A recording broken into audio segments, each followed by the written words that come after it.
এক বনে বাস করত এক চালাক চতুর শিয়াল। সে খুব চালাক ছিল।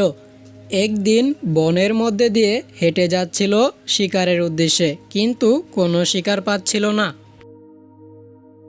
এই বনে তো দেখি কোনো শিকারই নেই, একটাও শিকার পেলাম না আজকে। আমি তো সারা দিন ঘুরলাম, কিন্তু কোনো শিকার দেখতে পেলাম না। কি খাবো এখন? এদিকে বনের রাজা সিংহ দাঁড়িয়ে আছে, কিন্তু সেও কোনো শিকার পাচ্ছে না। কিরে বাঘ, তুমি কোথায় যাচ্ছ? আমি তো অনেক দিন ধরে কিছু খাইনি। তুমিও কি না খেয়ে আছো আমার মতো? সিংহের কথা শুনে বাঘ দাঁড়িয়ে পড়ল। বাঘ চিন্তা করলো, আমি যদি তার কাছে সব কথা বলে দেই, তাহলে তো আমার পিছু পিছু আসবে আর আমার শিকার খেয়ে নেবে। না ভাই, আমিও অনেক দিন ধরে কিছু খাইনি। অনেক ক্ষুধা লেগেছে আমারও। এই জঙ্গলের সব শিকার উধাও হয়ে গেছে। তাহলে আমরা এখন কি খেয়ে বেঁচে থাকবো? বাঘটি তখন সিংহের সাথে বেশি কথা না বাড়িয়ে সেখান থেকে চলে যায়, আর সিংহ কিছুই বুঝতে পারে না তার বিষয়ে। বাঘ সেখান থেকে আসার পরে একটা হরিণকে দেখতে পায়, আর হরিণটিকে তাড়া করতে থাকে শিকারের জন্য। সে আজকে একটা শিকার পেল। এই শিকারটাকে সে ধরে খেয়ে ফেললো। তার কাছে অনেক সুস্বাদু মনে হলো। সে পেট পুরে খেয়ে চলে গেল সেখান থেকে। দুষ্ট শিয়াল ঝোপের আড়ালে বসে সব দেখতে থাকে। তারপর বাঘ চলে যাওয়া পর্যন্ত অপেক্ষা করতে থাকে। বাঘ যখন অনেক দূরে চলে যায়, তখন শিয়ালটি ধীরে ধীরে হরিণটির পাশে আসে আর হরিণটিকে খেতে শুরু করে।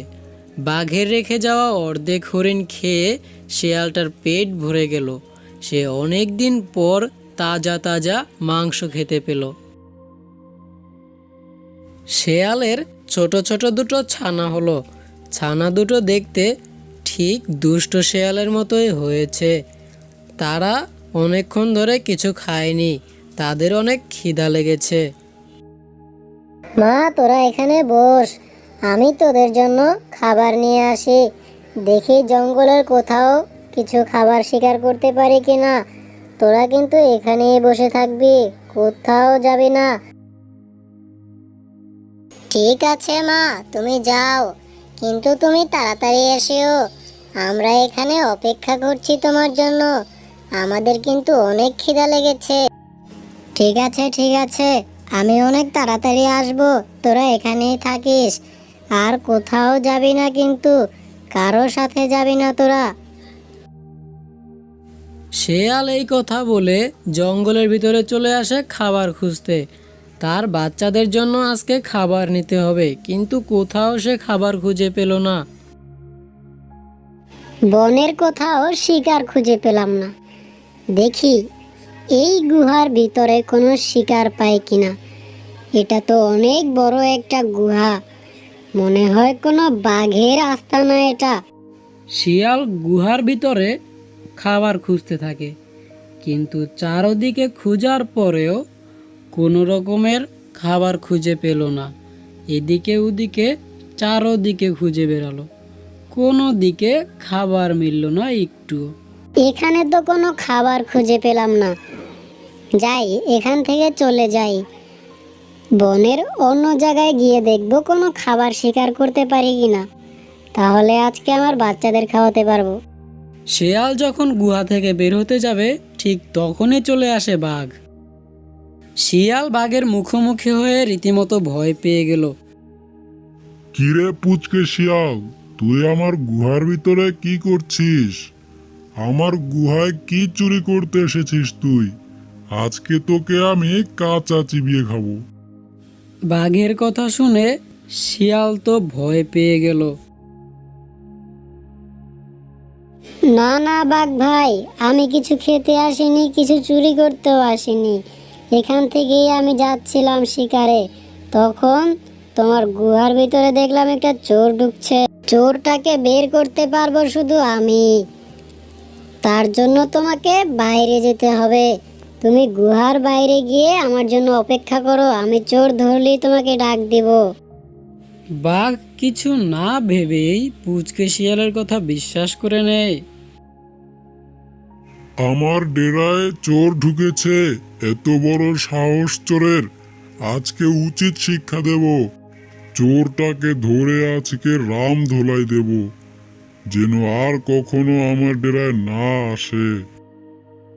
এই বলে বাঘ ডেরার বাইরে চলে যায়। ডেরার বাইরে এসে বাঘ শিয়ালের জন্য অপেক্ষা করছে, আজকে চোরকে রাম ধোলাই দেবে তার জন্য। এই বাঘটাকে তো খুব সহজেই বোকা বানিয়ে ফেললাম। এ কিভাবে আবার জঙ্গলের রাজা? একে তো সবাই বোকা বানাতে পারে খুব সহজে। বাঘকে বোকা বানিয়ে শেয়াল গুহার পিছন থেকে অন্য কোথাও চলে যায় শিকার করার জন্য। এদিকে বাঘ এসে গুহার ভিতরে খুঁজতে থাকে, কিন্তু কোথাও শিয়ালকে পায় না। পাজি শিয়াল আমাকে বোকা বানালো, আমি দেখে নেব শিয়ালকে। পরের বার যখন সামনে পড়বে তখন কাঁচা খেয়ে নিব। এদিকে শিয়ালের বাচ্চারা অনেকক্ষণ হয়ে গেল দাঁড়িয়ে আছে, কিন্তু তাদের মা এখনো আসেনি। ভাই, তুই এখানে দাঁড়া, আমি দেখে আসি মা কোথায় আছে। এখনো তো মা আসছে না, আমাদের তো অনেক খিদা লেগেছে, তুই এখানে দাঁড়া।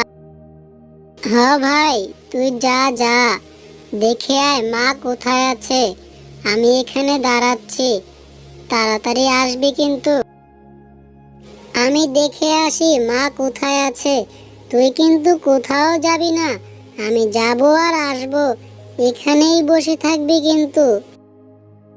শিয়ালের বাচ্চাটা তার মাকে খুঁজতে খুঁজতে অনেক দূর চলে এসেছে, কিন্তু কোথাও তার মাকে পাচ্ছে না। শিয়ালের ছানাটা হাঁটতে হাঁটতে অনেক দূর চলে এসেছে। তখনই সামনে একটা বড় বাঘ চলে আসে। সেটা দেখে তো পুচকে অনেক ভয় পেয়ে যায়। শিয়ালের ছানাটা মনে হচ্ছে কচি, খেতে অনেক মজাই হবে। তখনই শিয়ালের মা চলে আসে সেখানে। এই বেটাকে আবারও বোকা বানানোর জন্য একটা ফোন দিয়ে এঁটেছি, দেখি এটা কাজে লাগে কিনা। বাঘ মামা, তোমার জন্য একটা মজাদার খাবার নিয়ে এসেছি, তুমি কি খাবে? কি খাবার এনেছিস তুই, আমাকেও একটু দে। তাহলে তুমি এখানে দাঁড়াও, অপেক্ষা করো, আমরা গিয়ে নিয়ে আসি। এই বলে দুষ্ট শিয়াল সেখান থেকে চলে যায়, আর বাঘ সেখানেই দাঁড়িয়ে থাকে। বাঘকে বোকা বানিয়ে তারা দুজন এদিক দিয়ে চলে আসে। শিয়ালের এত বড় সাহস, ওই পুচকে শিয়াল আমাকে আবারও বোকা বানালো।